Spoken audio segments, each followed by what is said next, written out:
Who needs that?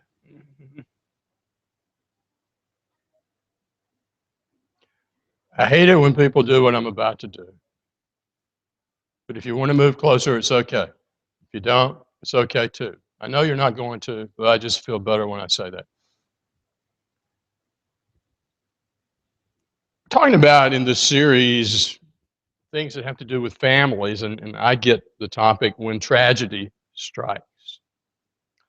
And so I want us to, at school, Southeast Institute of Biblical Studies, which will never roll off of my tongue as easily as East Tennessee School of Preaching and Missions.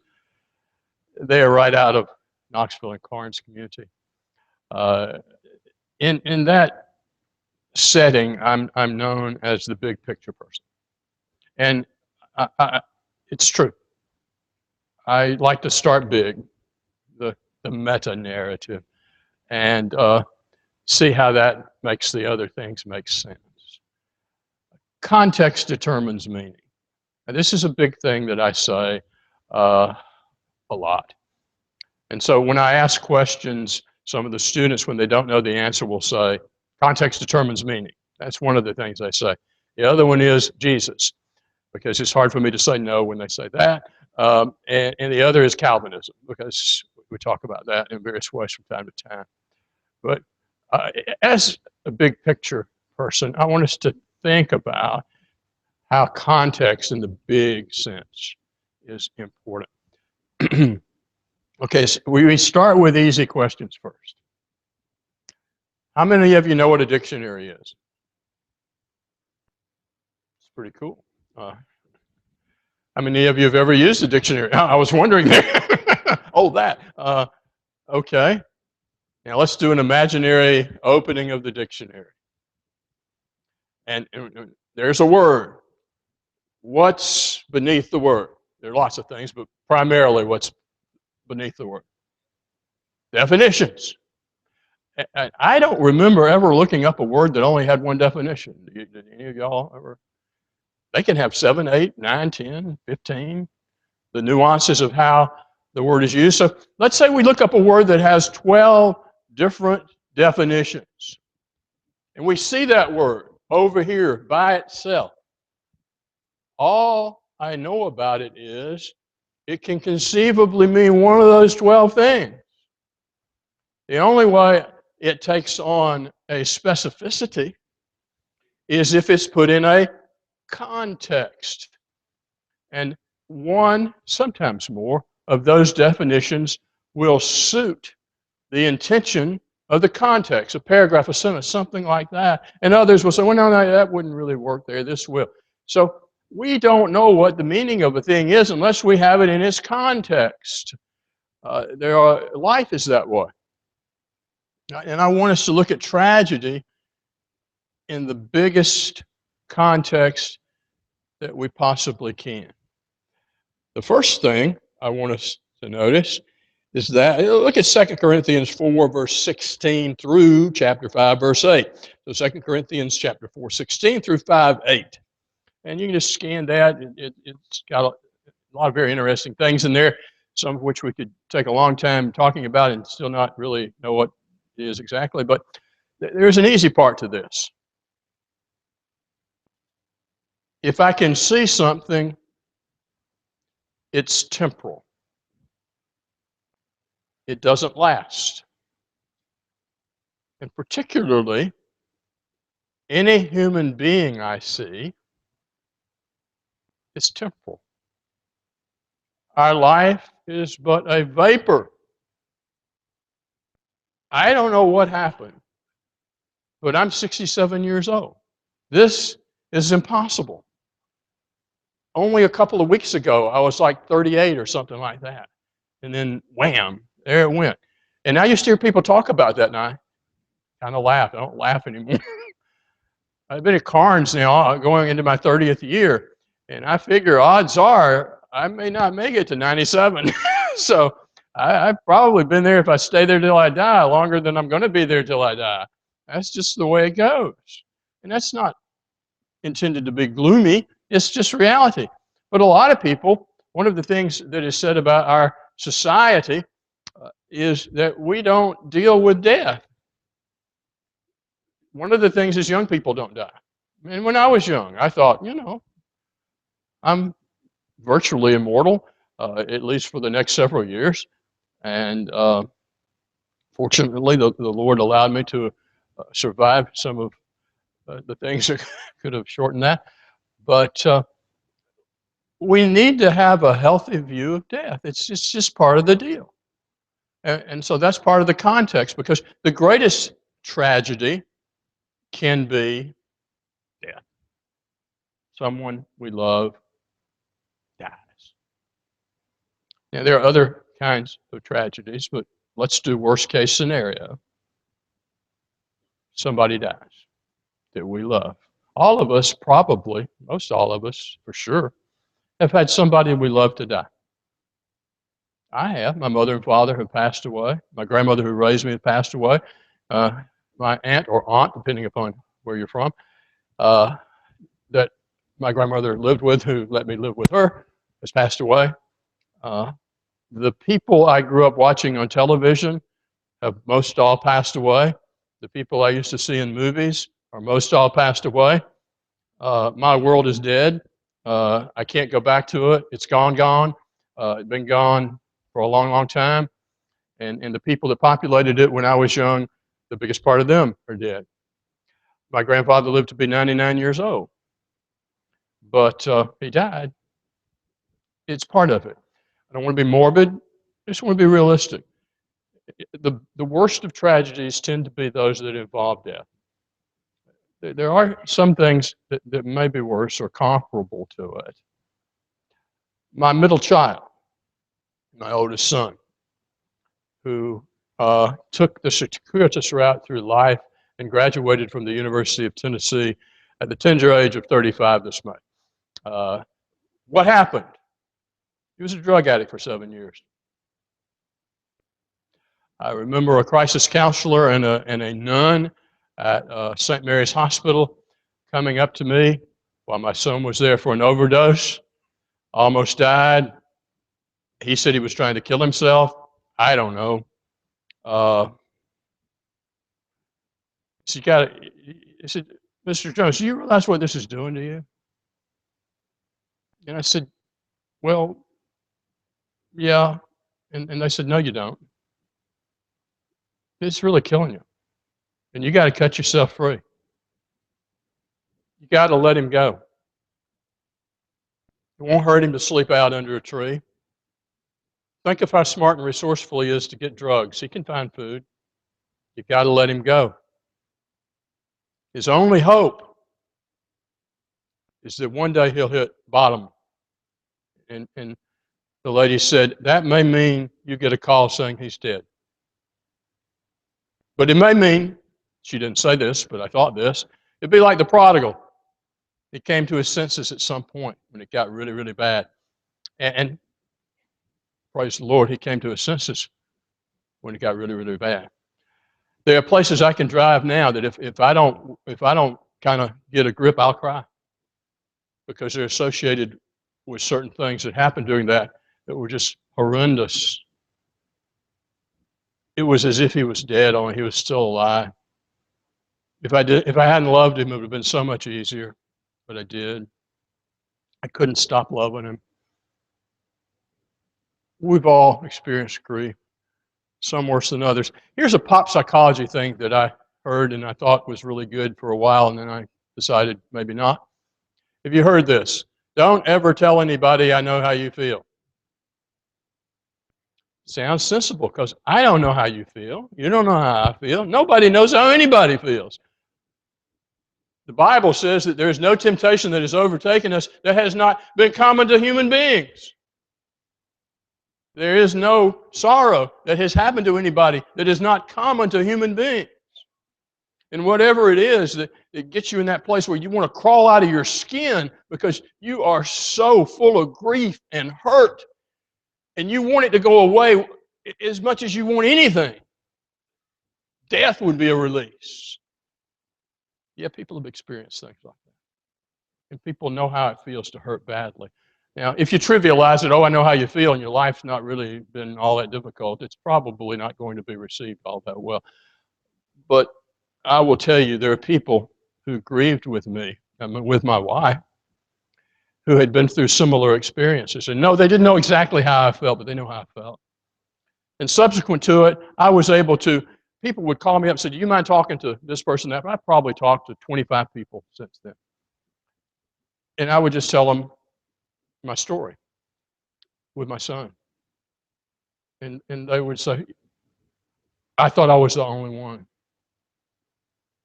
I thought I was the only one. That you could put my son's name into your son's story, and it would be almost exactly the same, because drug addiction tends to follow a very predictable pattern. And the other thing was, in addition to I thought I was the only one, is because at this point, Morgan had come out the other end. I can have hope now that I couldn't have had before. So I don't really enjoy the fact that I had to go through all of that to be able to empathize with folks, but at least that was something I knew how they felt. So there will be things that happen to people, and you will know how they feel. Not specifically, but you know how that hurt is, and you know what that's like. One of the things that happens with regard to grieving, and there's a grief process, and we're not going to really go through that tonight. But one of the things that happens is everybody's around at first, and 2 weeks later, they're not. And that person, if it's death they've lost, it's not left their heart or their world. They're still going into rooms, not remembering he or she's not going to be there. They'll hear a noise, and the first thing that will happen in their mind is, oh, no, they're dead. Remember, it's a process. And stay with people who are grieving as they go through the grieving process. Now, that said, again, we don't have as our purpose to go through the grieving process. You can grieve inappropriately. You can grieve when it's time to put some things down. You'll never put everything down. There are things in my heart that will be in my heart until the day I die. They are better now. But it doesn't mean that there aren't times when they hurt. I went to my mother's funeral several years ago, Westview Cemetery in Atlanta, if you know where that is. And my grandmother, who raised me largely, I left home when I was 14. Her grave was down the way, and my daughter, Meredith, who is 37 now, who was just a little girl at the time, I took her down to show her where my grandmother was buried. She looked up at me and she said, "Daddy, why are you crying?" Grandmother had been dead since 1972. And I was still having some pain. It's a lot better.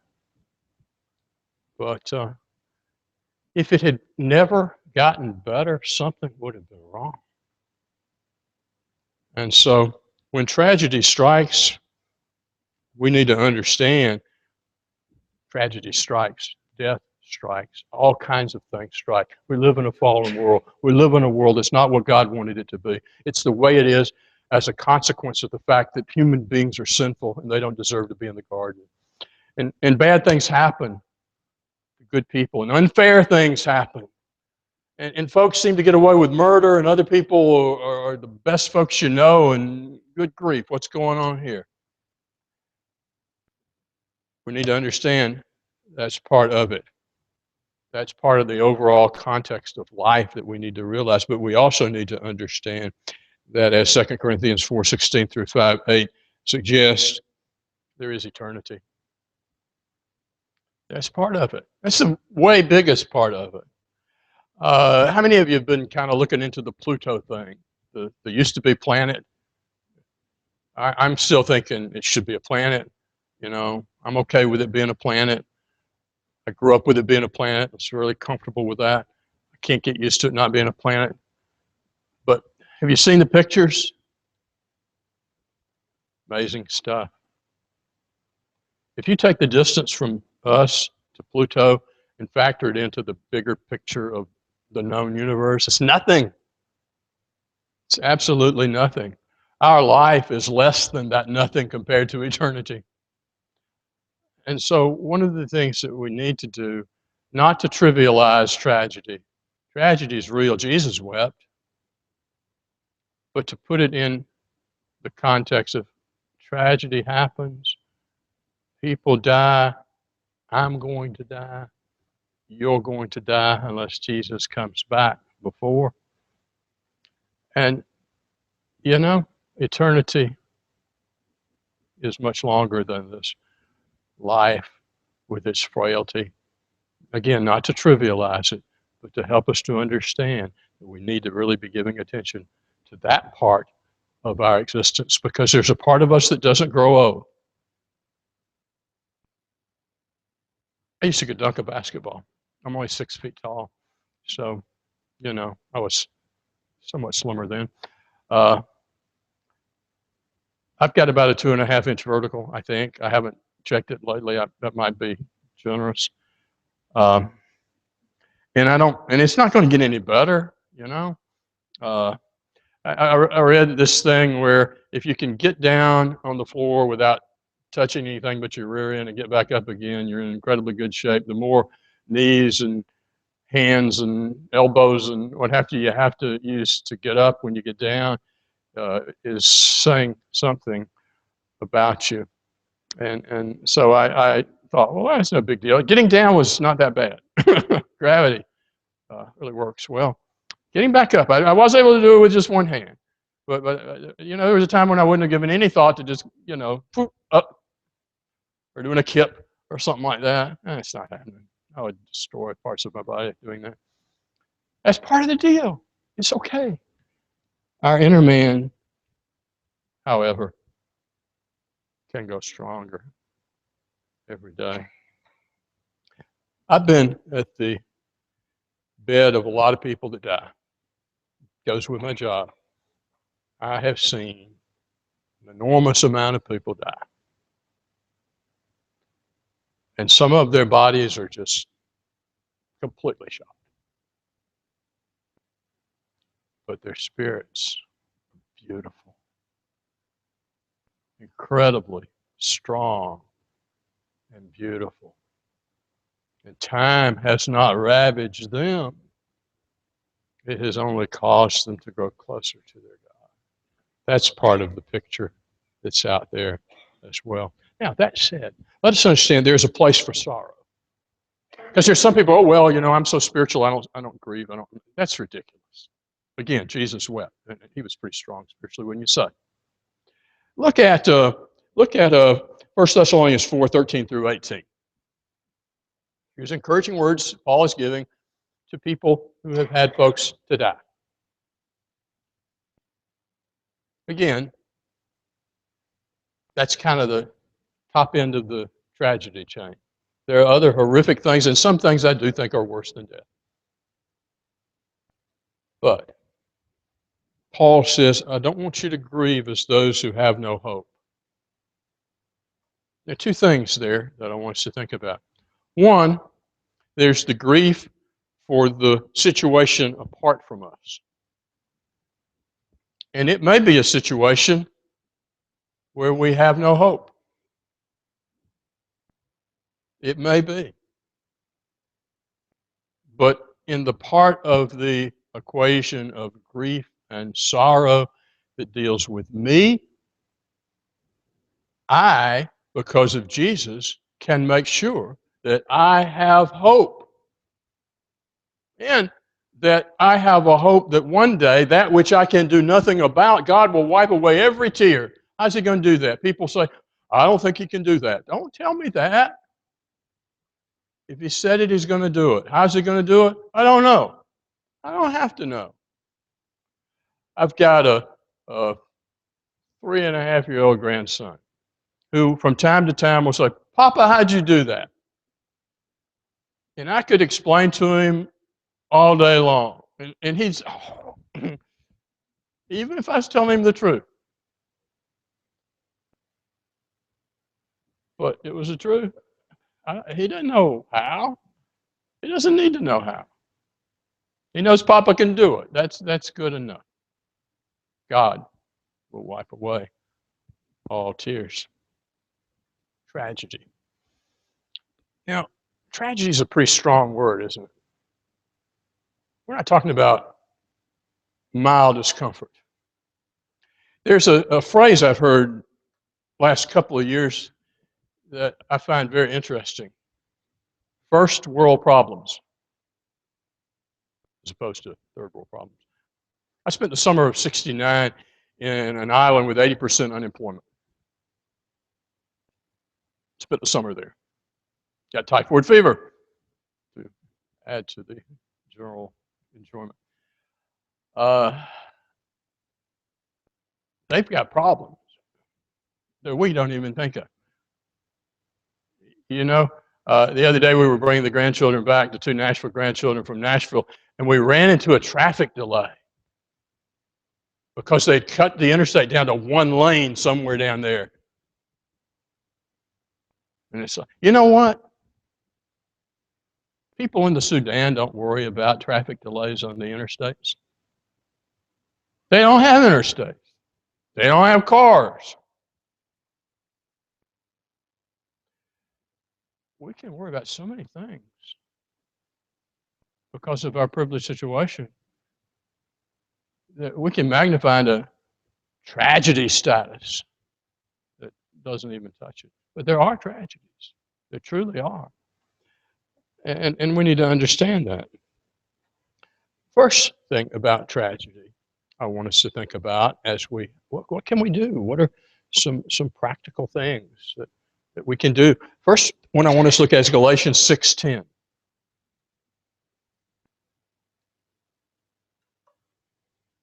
We can serve. We can serve the brethren, and we can serve others. God has an amazing system. We don't often, if you will, work it or appreciate it for what it is. But being actively involved in service to others is part of that. And it is more blessed to give than to receive, the Jesus statement that comes from Acts rather than the Gospels.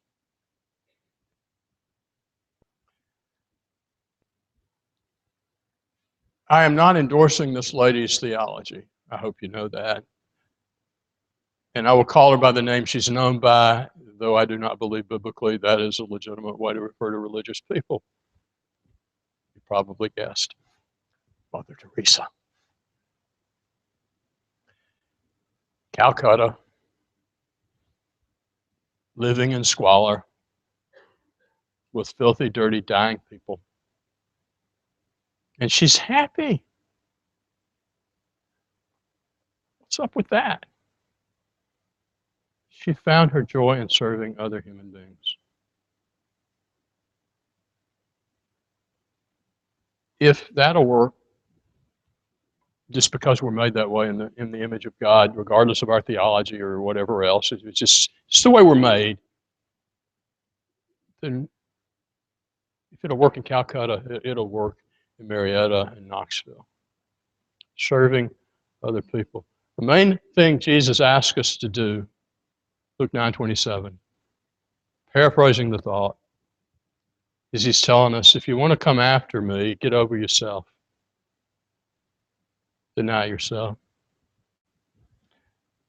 Don't be full of yourself. Doesn't mean be a doormat or think. You were worth enough for God to send his son to die. But as far as worth of merit, nothing. So when we think about serving others, we live in an entitlement age. And I guarantee you I see it because I was born in 1948. And when I was a kid, You weren't entitled to anything. You weren't even entitled to talk when grown-ups were in the room. Sometimes you had to wait till they got finished eating before you could eat. Hard times. Had to walk to school. Now, it wasn't uphill both ways, but nevertheless.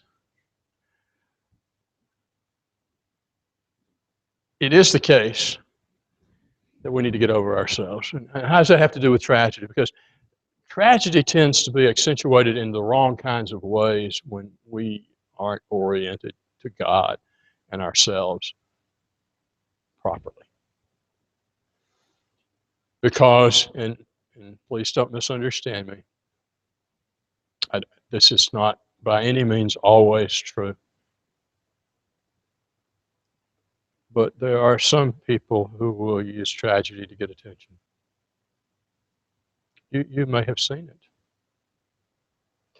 I know a lady, I won't tell you her name. She's surely died because she was quite old, and that was a long time ago. Have you ever heard the expression, I heard it when I was a kid, somebody is enjoying ill health? Have I ever heard that? My grandmother had 1,000,001 old sayings, and that was one of them.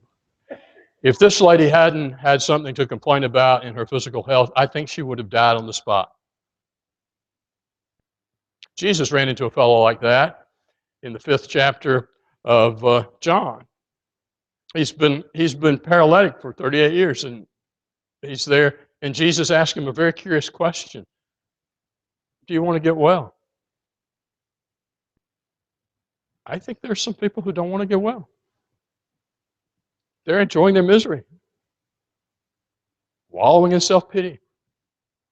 Now again, please don't misunderstand me. There are people who hurt deeply, and they need help, and they need people who will be there for them for a long time. But part of self-denial is we're going to put tragedy in its place.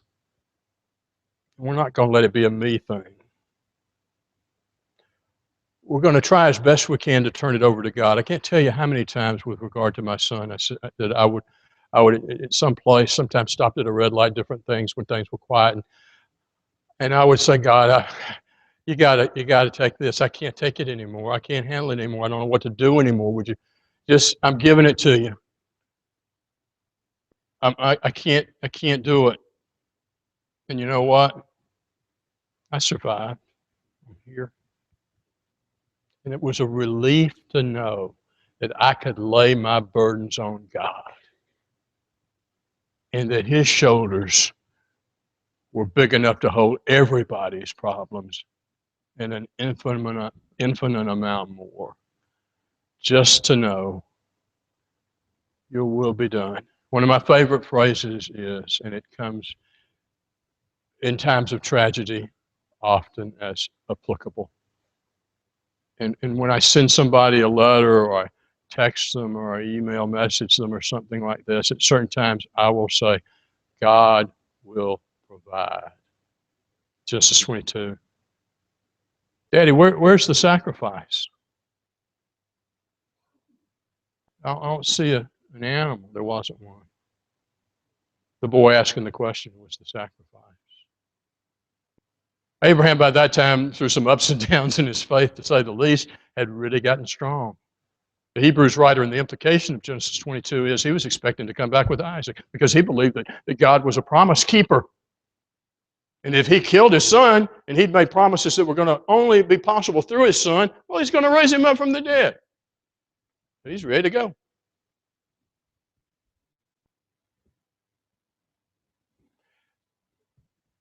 We need to be able to say, when our heart hurts the most, when we feel so hopeless and helpless, and many times we are. You can stand at a gravesite, and there's such a finality to that. What am I going to do? I can't do anything. But I can know God will provide. Doesn't mean there won't be hurts. Doesn't mean that life is going to be just, walking down the primrose path, as my grandmother used to say. Because life can be hard, be horrendously hard.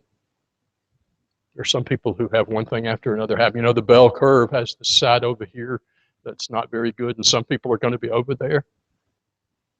Just the way life works. But God will provide. When life is long, it's short. Let's remember that. We can serve others in matters of physical injury. You've seen people, you may have people that you know, people that are related to you that can't use their bodies very well.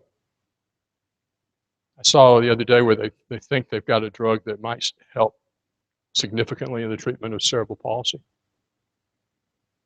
There are people who in their head are as healthy and well as anybody, but their head can't communicate to their bodies very well. We have a spirit. No matter how useless our body becomes, our spirits are never useless. They never grow old. They never are impaired unless we choose to impair them by the life we choose to live. And then there's death in heaven. In 1 Corinthians 15, 55 to 58, the grand conclusion to that great chapter on resurrection. And if I remember correctly, I got until about what? Or am I there now? 15? Oh, okay then. Shouldn't have said that. 1 Corinthians 15, 55 through 58. Death, where's your sting? Grave, where's your victory? Again, when it comes to tragedy, that's kind of the worst of the worst. When somebody's gone. If they're faithful, our sorrow is not without hope, but maybe they're not. But for us, we know this. And this may sound selfish, but it's really nice, it's real. For us, God has said, that grave for you, faithful child, it has no victory. Death has been beaten. The consequences of it are still going on. When Jesus comes back, that'll be done. He has the keys of death and Hades, Revelation 1:18. That's why he said, when he was talking to Peter, upon this rock I will build my church, and the gates of Hades will not prevail against it. He's got the key. When it comes time, as Revelation 20 shows,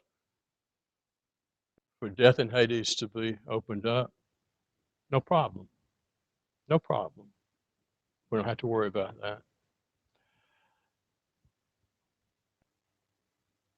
There's a victory in death. There is a victory, not that the grave wins, but that we win. And there is victory in every other kind of tragedy that doesn't result in death, but is nevertheless horrendous and hurtful. Jesus is the ultimate solution. And that doesn't mean we're not going to hurt, and that doesn't mean we're not going to agonize in ways that we thought we never could and wonder, how in the world am I ever going to get out of this? But there's a God who says, I know. Lay as much of it as you can on me. I'm here for you, and I won't give you anything to bear that you can't bear. I've questioned that in my littleness of faith, but it is true. And with every temptation and grief and tragedy can be temptations, he says, I'll provide a way of escape. Now, escape doesn't mean easy. You could escape from some prison in Afghanistan and crawl through the desert and be in terrible shape, but you got out. And it's the getting out that matters. And the ultimate getting out place, everything's going to be fine. Nikita Khrushchev, I remember back in my day when he pounded his shoe on the desk of the Russians, the Soviet Union then, and said, we will bury you. Now, what he meant was not by war. he meant so that communism would take over the world as an ideology. But he also said, as his predecessors had said, that a religion was the opiate of the masses. It's just something to, kind of keep them calm, give them a false hope. And so he said that heaven was pie in the sky by and by. And by the way, Nikita Khrushchev knew more Bible as far as words that were in there than the average member of the Lord's church. He was raised by a mother who drilled it into him. But it didn't do much good. It's not pie in the sky by and by. It's a home in heaven with God when all is said and done and everything is set right. And because Jesus has gone there, because his tomb is empty, we have hope even in the midst of tragedy. And again, Revelation 21:4, God will wipe away all tears. Don't know how he's going to do it. But he will. But what if I think about those? I don't know how it's going to work. I just know if God says it, I can take it to the bank. Who am I to question what God can do? Oh, I'm not. That's the simple answer. Two things as we close. I was listening to, anybody ever listen to Ted Cass podcast? Anybody? What's up with you guys? It's some good stuff. I got 2 of my degrees are in education. And so I try to stay semi-current. And a lot of TED Talks are about, what's going on in education. And one that caught my eye the other day was, it had a provocative title, Everything I Thought I Knew About Addiction Recovery Was Wrong. It really got my attention. Well, I'd already figured out there are a lot of things about it that are wrong because I'd been part of the experience with my son. I don't like 12-step programs. I'm just going to tell you right now because you never get well. And you're always telling people, I'm of this or I'm of that or I'm of the other, and you're around a group of people, some of which are still using. And my son said, that doesn't help me a whole lot. You know what helped him? Celebrate recovery. Recovery. Doesn't mean he'll never go back to drugs, but he has recovered. If I get the flu, I might get it again. But hey, I'm not.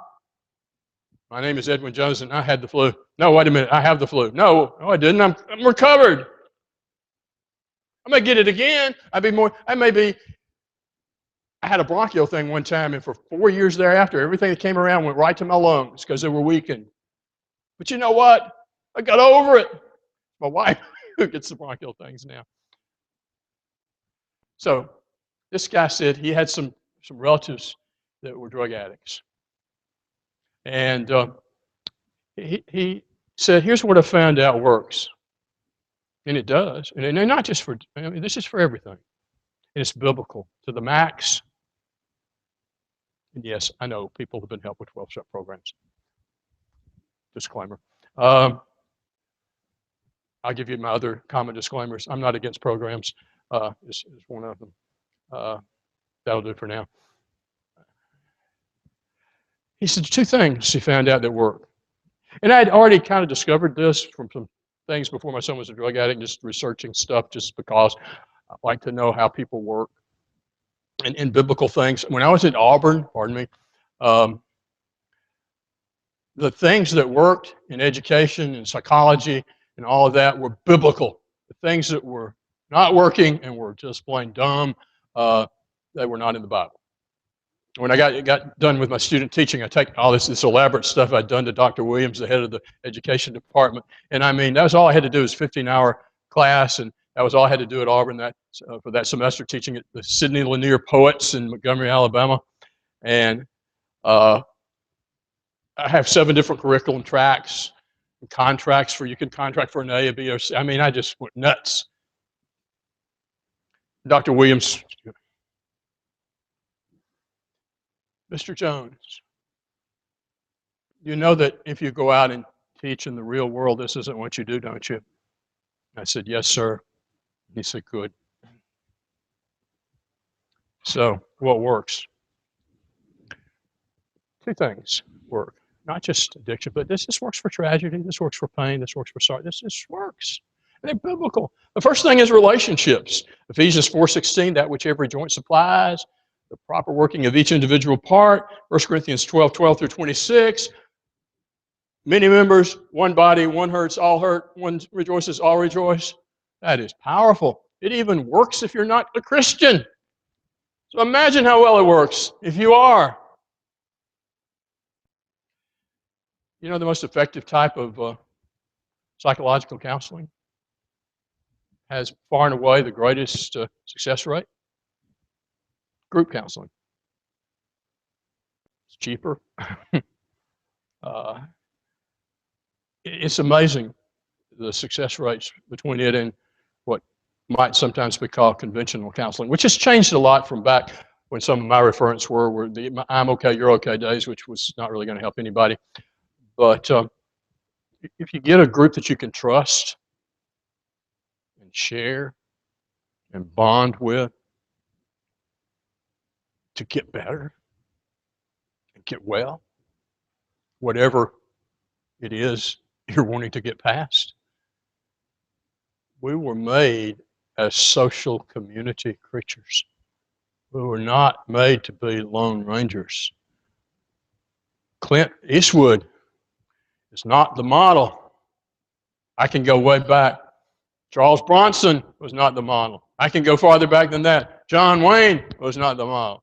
Hopalong Cassidy, he had a friend.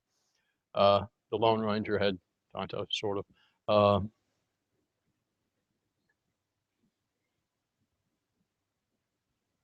The church is the best, when it works, like it should, support group that can possibly be.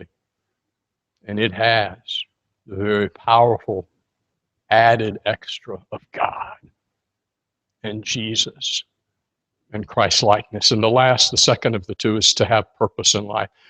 This fellow who researched this found out that, there aren't many people who have good relationships and have purpose in their life who become drug addicts or alcohol addicts or any kind of addicts. Some do. We're not impervious. But most people who have good, healthy relationships and who have purpose to their life, they're not the ones who are the classic addicts. And they're the ones who find purpose and find relationships are the ones who get out of it. Portugal. Portugal. Quickly. Very quickly. They went through a period where all drugs were free. I mean, not free, but all drugs were legal. Anything, crack to marijuana, everything. And guess what? They had terrible drug problems. Oh my, who would have thought? So you know what they did? They thought, well, we tried cracking down. That's what led us to say, go ahead. And then that didn't work. They said, let's take the money that we were using to crack down, which was huge, and let's help people to find purpose in their lives with jobs. Let's help them to get connected with folks in relationships. And I found this story. There's this guy who's a drug addict. He's in New York City. I suspect it's one of the worst places to be one. And they get him hooked up. New York decides to do something smart. And they get him hooked up with this other guy who's living a fairly regular life. And he becomes a friend, and they go see movies together, and they go to the library, and they talk about books they've read, and then they bring some other people in, they get in a reading group, and all this kind of stuff. And guess what? Sorry. He's not an addict anymore because he developed a purpose, he got a job, he found friends, he had something. If you don't have anything, you're susceptible to an awful lot. But if you have purpose and you have relationships, and you have God.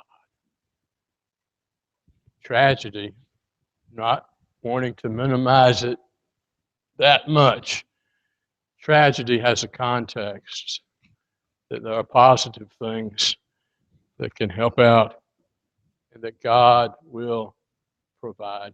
Thank you.